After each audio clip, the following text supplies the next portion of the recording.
today's topic is process of accounting. Process of accounting start करने से पहले मैं एक बार रिवाइज करना चाहूँगी कि अकाउंटिंग क्या होती है। अकाउंटिंग में जैसा कि मैंने आपको फर्स्ट लेक्चर में बताया था कि हम क्या करते हैं, यहाँ पे रिकॉर्ड्स मेंटेन करते हैं, ट्रांजैक्शन की रिकॉर्डिंग करते हैं, हम क्लासिफाइंग करते हैं, समराइजिंग करते हैं, इंटरप्रेटिंग करते हैं। कौन से ट्रांजैक्शंस की, ऐसे ट्रांजैक्शंस की हम यहाँ पे रिकॉर्डिंग करते हैं जो मनी से रिलेटेड होते हैं। जो मनी से रिलेटेड ट्रांजैक्शंस नहीं होंगे उनको हम अकाउंटिंग में रिकॉर्ड नहीं करेंगे। अब है आपका topic process of accounting. Process of accounting means कि जो हम अकाउंटिंग में फाइनेंशियल स्टेटमेंट्स प्रिपेयर करते हैं उसमें हम वेरियस स्टेप्स को फॉलो करके हम अपने फाइनेंशियल स्टेटमेंट्स प्रिपेयर करते हैं।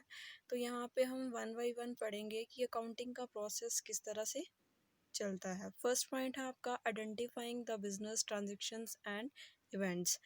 सबसे पहले आपको क्या करना है, जो आपके ट्रांजैक्शंस एंड इवेंट्स होंगे उनको आपने क्या करना है, आइडेंटिफाई करना है। अब ट्रांजैक्शंस क्या हैं, ट्रांजैक्शंस का यहाँ पे मीनिंग क्या होगा कि आपके बिजनेस में जो भी कोई ऐसा ट्रांजैक्शन हो रहा है जहाँ पे टू पार्टीज़ इन्वॉल्व हैं, ठीक है। ट्रांजैक्शन जब भी होगा वहाँ पे हमेशा दो पार्टीज़ इन्वॉल्व होंगी। जैसे एक बायर हो सकता है, एक सेलर हो सकता है। सपोज़ आप कोई चीज़ परचेज़ करते हो, आप कोई मशीनरी परचेज़ करते हो, आप कोई फर्नीचर परचेज़ करते हो, तो एक पर्सन यहाँ पे क्या होगा, बायर होगा, और एक पर्सन क्या होगा, सेलर होगा। और ट्रांजैक्शन में एक और इम्पॉर्टेंट चीज़ आ जाती है कि ट्रांजैक्शन में दोनों पार्टीज़ क्या करेंगी, गेन भी करेंगी, लूज़ भी करेंगी। कैसे, जैसे बायर जो है अगर उसके पास कोई चीज़ आ रही है तो उसके बदले में वो क्या कर रहा है, मनी दे रहा है। वो जो सेलर है उसकी चीज़ जा रही है और उसके बदले में उसके पास पैसा आ रहा है।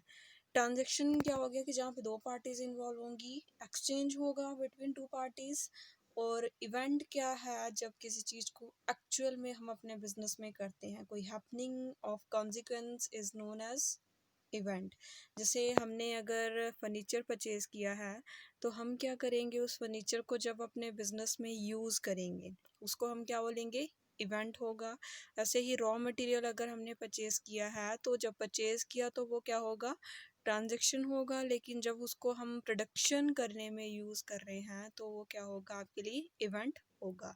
फिर आपका सेकेंडली आ जाता है measuring the identified transactions and events. Secondly आपने क्या करना है, आपके जो ट्रांजैक्शंस आपने आइडेंटिफाई किया उनको आपने एक कॉमन मेजरमेंट यूनिट को अडॉप्ट करके मेज़र करना है। अब जिस भी कंट्री में आप अकाउंट्स प्रिपेयर करो वहाँ की जो रूलिंग करेंसी होगी उसी करेंसी में आप क्या करोगे, ट्रांजैक्शंस एंड इवेंट्स को मेज़र करोगे। As you know our currency is Indian rupee, तो हम अपने ट्रांजैक्शन को क्या करेंगे, रुपी में मेज़र करेंगे।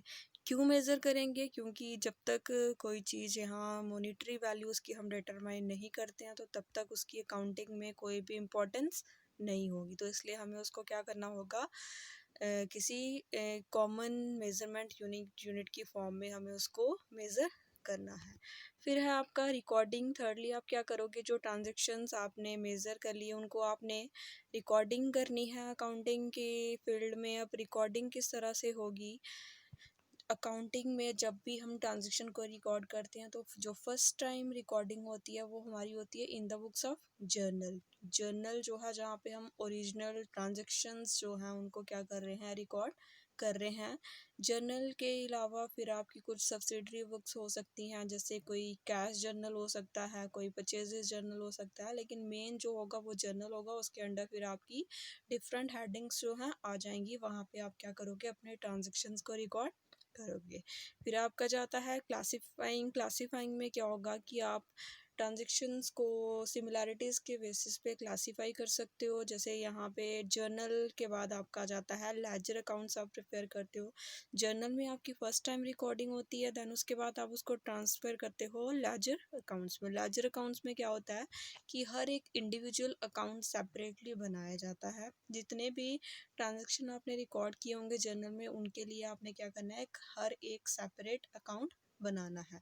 तो क्लासीफाइंग किस मैनर में होगी कि एक पर्टिकुलर अकाउंट से रिलेटेड जितनी भी एंट्रीज होंगी वो आप उस पर्टिकुलर अकाउंट की हेडिंग के अंडर शो करोगे। तो इस तरह से आप क्या कर सकते हो, क्लासीफाई कर सकते हो। फिर आपका जाता है नेक्स्ट पॉइंट समराइजिंग। समराइजिंग में क्या है कि जो भी डेटा आपने क्लासीफाई किया है वो समराइज्ड फॉर्म में होना चाहिए, इजी टू अंडरस्टैंड होना चाहिए।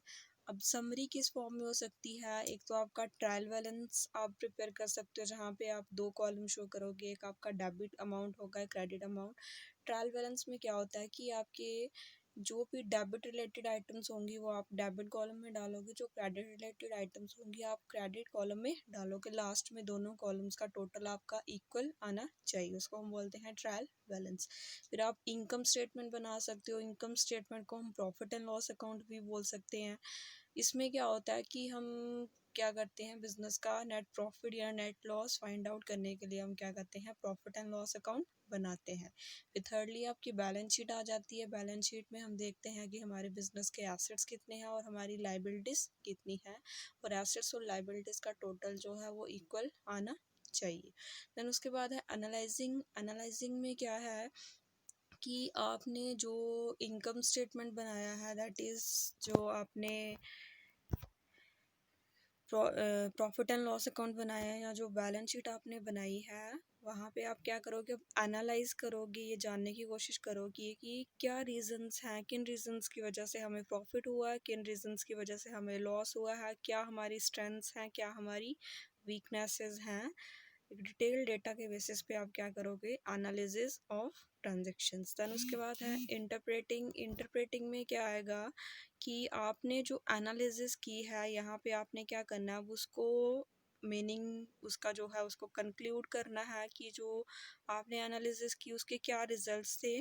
ठीक है, अब इन्होंने बोला कि nowadays the first 6 functions are performed by electronic data processing devices. कि पहले जो 6 स्टेप्स की हमने बात की एनालिसिस तक, वो क्या है कि वो आजकल के मॉडर्न टाइम्स में परफॉर्म किए जाते हैं with the help of computers. लेकिन जो 7th फंक्शन है वो कंप्यूटर परफॉर्म नहीं करेगा in the field of accounting. वो कौन करेगा, वो करेगा अकाउंटेंट। अकाउंटेंट पे डिपेंड करता है कि वो किस तरह से ट्रांजैक्शंस को इंटरप्रेट करता है, किस तरह से उनको एक्सप्लेन करता है। फिर लास्ट पॉइंट आपका आ जाता है कम्युनिकेटिंग। कम्युनिकेटिंग मीन्स की exchange of facts to the related users. की जो पर्सन्स भी आपके अकाउंटिंग रिकॉर्ड्स जिनको चाहिए उनको आप क्या करोगे, इंफॉर्मेशन जो है आप कम्युनिकेट करोगे। अब यहाँ पे आपका आ जाता है कि अकाउंटिंग को हम as a information system show कर सकते हैं। इंफॉर्मेशन सिस्टम की फॉर्म में हम इसको दिखा सकते हैं कि सबसे पहले जैसे क्या होगा, आपका इनपुट्स होंगे आपके पास। इनपुट्स मीन्स की क्या क्या सोर्सेज हैं आपके पास। जैसे हम कंप्यूटर में इनपुट हमारे पास होता है तो इनपुट हम कंप्यूटर में डालते हैं, प्रोसेसिंग होती है, आउटपुट। तो यहाँ पे इनपुट क्या होगा, हमारे जो बिजनेस ट्रांजैक्शंस होंगे जो हमने मेज़र किए हैं फाइनेंशियल टर्म्स में, वही क्या होंगे, हमारे इनपुट्स होंगे। देन उसके बाद क्या करेंगे, उसकी हम प्रोसेसिंग करेंगे in the form of recording. Transaction को रिकॉर्ड करेंगे, उनकी क्लासीफाइंग करेंगे, उनकी समराइजिंग करेंगे, उनकी एनालिसिस करेंगे, उनकी इंटरप्रेटिंग करेंगे। एंड प्रोसेसिंग करने के बाद क्या करेंगे, हम आउटपुट शो करेंगे, रिजल्ट शो करेंगे। रिजल्ट में क्या होगा कि जो हमारी यूज़फुल इंफॉर्मेशन होगी उसको हम क्या करेंगे, कम्युनिकेट करेंगे टू द यूजर्स। अब यूजर्स जो हैं कोई भी हो सकते हैं, आपके एम्प्लॉयज़ हो सकते हैं बिजनेस में, या फिर गवर्नमेंट हो सकती हैं, या कोई भी एक्सटर्नल पार्टीज हो सकती हैं जो डायरेक्टली या इनडायरेक्टली आपके बिजनेस के साथ रिलेट करती हैं। तो ये है आपका प्रोसेस ऑफ अकाउंटिंग।